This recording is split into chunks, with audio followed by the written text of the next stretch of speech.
যুক্তরাষ্ট্রের সঙ্গে উত্তেজনার মধ্যে হরমুজ প্রণালীতে ক্ষেপণাস্ত্র ছুড়ল ইরান। খামেনি ও তার ছেলেকে হত্যার নীল নকশা ট্রাম্পের।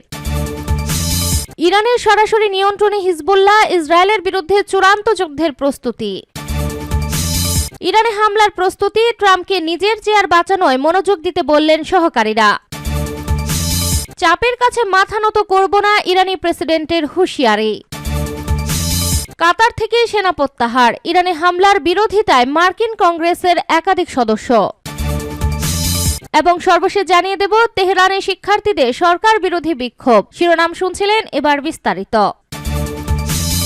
যুক্তরাষ্ট্রের সঙ্গে উত্তেজনার মধ্যেই হরমুজ প্রণালীতে ক্ষেপণাস্ত্র ছুড়ল ইরান। যুক্তরাষ্ট্রের সঙ্গে উত্তেজনার মধ্যেই প্রথমবারের মতো সমুদ্র ভিত্তিক দূরপাল্লার আকাশ প্রতিরক্ষা ক্ষেপণাস্ত্র সায়াদ 3G ছুড়েছে ইরান। বৃহৎ সামরিক মহড়ার অংশ হিসেবে এই ক্ষেপণাস্ত্রটি উৎক্ষেপণ করে দেশটি। ইরানের বিপ্লবী গার্ড বাহিনী IRGC নৌবাহিনী পরিচালিত হরমুজ প্রণালীর স্মার্ট কন্ট্রোল শীর্ষক নৌমহড়ার সময় যুদ্ধজাহাজ শহীদ সায়াদ সিরাজি থেকে ক্ষেপণাস্ত্রটি উৎক্ষেপণ করা হয়। এটি স্থল ভিত্তিক সায়াদ 3 আকাশ প্রতিরক্ষা ব্যবস্থার নৌ সংরক্ষণ, যা এই প্রথমবারের মতো সমুদ্রে কার্যকরভাবে ব্যবহার করা হলো। শনিবার 21 ফেব্রুয়ারি বার্তা সংস্থা আনাদুলো এজেন্সির এক প্রতিবেদনে এই তথ্য জানানো হয়েছে। প্রতিবেদনে জানানো হয়, IRGCর নৌবাহিনী ক্ষেপণাস্ত্রটি উৎক্ষেপণের ভিডিও ফুটেজ প্রকাশ করেছে। সায়াদ 3G ক্ষেপণাস্ত্রটি সোজাসুজি উৎক্ষেপণযোগ্য এবং এর কার্যকর দূরপাল্লার প্রায় 150 কিলোমিটার। হরমুজ প্রণালীতে অনুষ্ঠিত স্মার্ট কন্ট্রোল মহড়া শুরু হয় গত 16 ফেব্রুয়ারি এবং এটি টানা 3 দিন ধরে চলে। এই মহড়ার মধ্যে দিয়ে তেহরান সমুদ্র ভিত্তিক আকাশ প্রতিরক্ষা সক্ষমতার জানান দিল বলে অভিমত বিশ্লেষকদের। দেশটির কর্তৃপক্ষের দাবি, এই ব্যবস্থার মাধ্যমে শহীদ সুলাইমানি শ্রেণীর সামরিক জাহাজগুলোর জন্য আঞ্চলিক আকাশ প্রতিরক্ষা বলয় গড়ে তোলা সম্ভব হবে। এর আগে সায়াদ 3 ক্ষেপণাস্ত্রের স্থল ভিত্তিক সংরক্ষণ প্রথম পরীক্ষা করা হয় 28 ডিসেম্বর 2016। ওই সংরক্ষণের দূরপাল্লা ছিল 120 কিলোমিটার।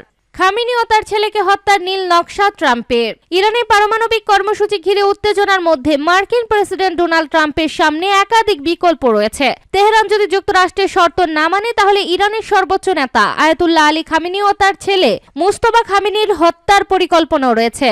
শনিবার 21 ফেব্রুয়ারি ভারতীয় সংবাদ মাধ্যম এক্সিওজের বরাদে NDTVর এক প্রতিবেদনে এই তথ্য জানানো হয়েছে। প্রতিবেদনে দাবি করা হয়েছে, তেহরান মার্কিন শর্ত না মানলেই ইরানের সর্বোচ্চ নেতা আয়াতুল্লাহ আলী খামেনি ও তার সম্ভাব্য উত্তরসূরি হিসেবে বিবেচিত পুত্র মুস্তফা খামেনি এবং শীর্ষ ধর্মীয় নেতৃত্বকে টার্গেট করার পরিকল্পনাও বিবেচনায় রয়েছে। তবে একই প্রতিবেদনে বলা হয়েছে, ওয়াশিংটন এমন একটি চুক্তিতেও রাজি হতে পারে যেখানে ইরান সীমিত মাত্রায় ইউরেনিয়াম সমৃদ্ধকরণ চালিয়ে যাবে, তবে এতে শর্ত আরোপ করা হবে, যেখানে বলা হবে পারমাণবিক বোমা তৈরির কোনো সম্ভাব্য পথ যেন খোলা না থাকে।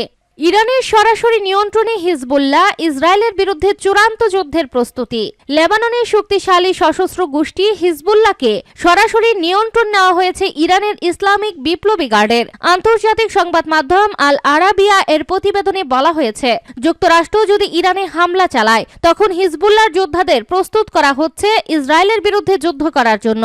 শনিবার 21 ফেব্রুয়ারি প্রকাশিত প্রতিবেদনে উল্লেখ করা হয়েছে, বিপ্লবী গার্ডের কয়েকজন কর্মকর্তা সম্প্রতি ইরান থেকে লেবাননে পৌঁছেছেন। তাদের দায়িত্ব দেওয়া হয়েছে হিজবুল্লাহ সামরিক সক্ষমতা বৃদ্ধি করা এবং যুদ্ধ প্রস্তুতি ত্বরান্বিত করা। প্রতিবেদনের অনুযায়ী বিপ্লবী গার্ডের কমান্ডাররা হিজবুল্লাহর যোদ্ধাদের সঙ্গে সরাসরি কাজ করছেন। সম্প্রতি বাক্কা উপত্যকায় হিজবুল্লাহর মিসাইল ইউনিটের সঙ্গে বৈঠক হয়েছে, যেখানে ইসরায়েল বিমান হামলা চালায়। ওই হামলায় অন্তত 8 হিজবুল্লাহ যোদ্ধা নিহত হয়েছেন।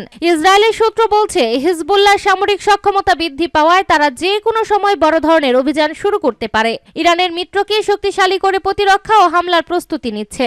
1 মাস ধরে ইরানের চারপাশে সামরিক উপস্থিতি বাড়িয়েছে যুক্তরাষ্ট্র। আশঙ্কা করা হচ্ছে, মার্কিন সেনারা যে কোনো সময় ইরানে হামলা চালাতে পারে। এই পরিস্থিতিতে দখলদার ইসরায়েলও যুক্ত হতে পারে। ইরানও তাদের গুরুত্বপূর্ণ মিত্র হিজবুল্লাহকে শক্তিশালী করার চেষ্টা করছে। হিজবুল্লাহর সামরিক প্রশিক্ষণ, রকেট ইউনিটের সক্ষমতা বৃদ্ধি ও যোদ্ধাদের প্রস্তুতি ত্বরান্বিত করা হচ্ছে। ইসরায়েলি কান পাবলিক ব্রডকাস্টার জানিয়েছে, তাদের গোয়েন্দারা হিজবুল্লাহর রকেট ইউনিটের কার্যক্রম বৃদ্ধি পেয়েছে বলে দেখেছেন। সূত্রের ধারণা অনুযায়ী, যুক্তরাষ্ট্র যদি হামলা চালায়, তাহলে হিজবুল্লাহর রকেট ইউনিট প্রতিক্রিয়ায় ইসরায়েলে হামলা চালাবে। ট্রাম্পকে নিজের চেয়ার বাঁচানোয় মনোযোগ দিতে বলছেন সহকারীরা। ইরানে হামলার প্রস্তুতি। ইরানে আগ্রাসন চালানোর জন্য মধ্যপ্রাচ্যে ইতিহাসের ব্যয়বহুল পদক্ষেপ নিচ্ছেন মার্কিন প্রেসিডেন্ট ডোনাল্ড ট্রাম্প। ইতিমধ্যে দেশটির সশস্ত্র বাহিনী এমন প্রস্তুতি নিয়েছে যা 2003 সালে ইরাকে হামলার আগের প্রস্তুতিকেও ছাড়িয়ে গেছে। যে কোনো সময় ট্রাম্পের হুকুম পেলেই মার্কিন যুদ্ধবিমান উড়াল দেবে তেহরানের দিকে এবং ক্ষেপণাস্ত্র গিয়ে আশ্রে পড়বে ইসলামী প্রজাতন্ত্রের ভূমিতে। আয়াতুল্লাহ আলী খামেনির দেশকে যে কোনো মূল্যে হাতের মুঠোয় আনতে চায় এবং দেশটির শাসন ব্যবস্থার পরিবর্তন বা রেজিম চেঞ্জ চায় ট্রাম্প। কিন্তু তার সহকারীরা বলছে ভিন্ন কথা। খামেনির চেয়ে ট্রাম্পের ক্ষমতা বেশি নড়বড়ে হয়ে যেতে পারে বলে আশঙ্কা প্রকাশ করেছেন তারা। আগামী নভেম্বরে যুক্তরাষ্ট্রের মধ্যবর্তী নির্বাচন। এই ভোট যুদ্ধে ক্ষমতাসীন দল রিপাবলিকানদের পরাজয়ের আশঙ্কা প্রতিনিয়ত ঘনীভূত হচ্ছে, কারণ ট্রাম্প একের পর এক বড় সিদ্ধান্ত নিয়ে বিতর্কিত হচ্ছেন। সবশেষ শুক্রবার দেশটির আদালত বিশ্বব্যাপী আরোপ করা শুল্ক অবৈধ ঘোষণা করে দিয়েছে। এছাড়া দ্রব্যমূল্য নিয়ন্ত্রণ করতে না পারা এবং মার্কিনীদের জীবনযাত্রার মানের ক্রমাবনতি রিপাবলিকানদের জনপ্রিয়তা কমিয়ে দিচ্ছে। আর আসন্ন নির্বাচনে সত্যি যদি ট্রাম্পের দল হেরে যায় তাহলে মুকুটহীন রাজায় পরিণত হবেন তিনি। এমনকি তাকে অভিশংসনও করা হতে পারে বলে ট্রাম্প নিজেই বারবার প্রকাশ্যে বলেছেন। এসব কারণে ট্রাম্পকে ইরানে হামলার চিন্তা বাদ দিয়ে নিজের চেয়ার বাঁচানোর দিকে মনোযোগ দেওয়ার আহ্বান জানিয়েছেন তার সহকারীরা। চাপের কাছে মাথা নত করবে না ইরানি প্রেসিডেন্টের হুঁশিয়ারি। কোনো চাপের কাছে মাথা নত করা হবে না হুঁশিয়ারি উচ্চারণ করেছেন ইরানের প্রেসিডেন্ট মাসুদ পেজেশকিয়ান। তিনি জানিয়েছেন যুক্তরাষ্ট্রের সাথে পারমাণবিক আলোচনার মধ্যে তার দেশ বিশ্ব শক্তির চাপের কাছে মাথা নত করবে না। শনিবার রাষ্ট্রীয় টেলিভিশনে সম্প্রচারিত ভাষণে তিনি এই কথা বলেছেন। ইরানের প্রেসিডেন্ট বলেছেন, বিশ্ব শক্তিগুলো আমাদের মাথা নত করতে বাধ্য করার জন্য সারিবদ্ধ হচ্ছে, কিন্তু তারা আমাদের জন্য যে সমস্ত সমস্যা তৈরি করছে তা সত্ত্বেও আমরা মাথা নত করব না। মার্কিন প্রেসিডেন্ট ডোনাল্ড ট্রাম্প জানিয়েছে তিনি ইরানের উপর সীমিত হামলার কথা বিবেচনা করছেন। এর আগে তিনি মধ্যপ্রাচ্যে তেহরানের পারমাণবিক কর্মসূচির নিয়ন্ত্রণে একটি চুক্তিতে পৌঁছানোর জন্য চাপ দেওয়ার লক্ষ্যে একটি বড় নৌবাহিনী গঠনের নির্দেশ দিয়েছেন। চলতি সপ্তাহের শুরুতে জেনেভায় উভয় পক্ষের মধ্যে আলোচনার পর ইরানের পররাষ্ট্রমন্ত্রী ওয়াশিংটনের সাথে একটি চুক্তির খসড়া প্রস্তাব কয়েকদিনের মধ্যেই প্রস্তুত হওয়ার কথা বলার পর সবশেষ এই সতর্ক বার্তাটি এসেছে। বৃহস্পতিবার ট্রাম্প জানিয়েছেন তেহরান যদি 10 দিনের মধ্যে চুক্তিতে পৌঁছাতে না পারে তবে খারাপ কিছু ঘটবে। সীমিত পরিসরে সামরিক পদক্ষেপের কথা বিবেচনা করছেন কিনা শুক্রবার এক সাংবাদিকের প্রশ্নের জবাবে ট্রাম্প বলেন, আমি যতটুকু বলতে পারি আমি তা বিবেচনা করছি।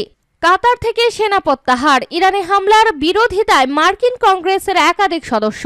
ইরানের সঙ্গে উত্তেজনা বাড়তে থাকায় কাতারের আল উদেইদ বিমান ঘাঁটি থেকে শত শত মার্কিন সেনাকে সরিয়ে নেওয়া হচ্ছে। পেন্টাগনের একাধিক অজ্ঞাত সূত্রের বরাত দিয়ে সংবাদ মাধ্যমের প্রতিবেদনে এই তথ্য জানানো হয়েছে। প্রতিবেদনে বলা হয়, ইরাক, সিরিয়া, কুয়েত, সৌদি আরব, জর্ডান ও সংযুক্ত আরব আমিরাতের ঘাঁটিগুলোতে এখনো মার্কিন সেনারা অবস্থান করছে।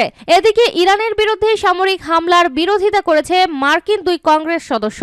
তারা হলেন জশ গটহাইমার ও মাইক ললর। প্রকাশিত এক যৌথ বিবৃতিতে তারা বলেন, প্রস্তাবটি যুক্তরাষ্ট্রের নিরাপত্তা প্রক্রিয়া সক্ষমতাকে দুর্বল করবে।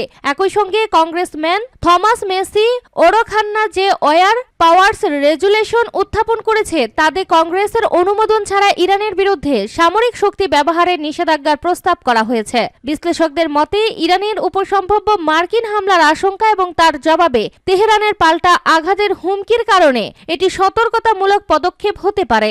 মার্কিন হামলার বিষয়ে সতর্ক করে ইরান ইঙ্গিত দিয়েছে, হামলা হলে তারা মধ্যপ্রাচ্যে অবস্থানরত মার্কিন সেনা ঘাঁটিগুলোকে লক্ষ্যবস্তু করবে। তেহরানে শিক্ষার্থীদের সরকার বিরোধী বিক্ষোভ। ইরানের সাম্প্রতিক বিক্ষোভে নিহত ব্যক্তিদের স্মরণে আয়োজিত শোক র্যালিতে দেশটির শিক্ষার্থীরা সরকার বিরোধী স্লোগান দিয়েছেন। শনিবার স্থানীয় প্রবাসীদের ইরান বিষয়ক কয়েকটি গণমাধ্যম এই খবর জানিয়েছে। এদিন ধর্মীয় নেতৃত্বের বিরুদ্ধে আন্দোলনকারী এবং সরকার সমর্থকদের মধ্যে পাল্টাপাল্টি অবস্থানের ঘটনাও ঘটেছে। শনিবার রাজধানীর তেহরানের শীর্ষ প্রকৌশল বিশ্ববিদ্যালয়ে বিক্ষোভের কিছু ভিডিওর সত্যতা যাচাই করতে পেরেছে বার্তা সংস্থা এএফপি। এসব ভিডিওটিতে দেখা যায় ভিড়ের মধ্যে হাতাহাতি শুরু হয় এবং লোকজন ফরাসি ভাষায় নির্লজ্জ বলে চিৎকার করছে। বিদেশ থেকে পরিচালিত ফার্সি ভাষার টেলিভিশন চ্যানেল ইরান ইন্টারন্যাশনালের ফুটেজেও তেহরানের শরীফ ইউনিভার্সিটি অব টেকনোলজিতে বিক্ষোভকারীদের সরকার বিরোধী স্লোগান দিতে দেখা গেছে। ইরানের সাম্প্রতিক সরকার বিরোধী বিক্ষোভ গত 8 ও 9 জানুয়ারি তুঙ্গে ওঠে। এতে কয়েক হাজার বিক্ষোভকারী নিহত হয়েছে বলে ধারণা করা হচ্ছে।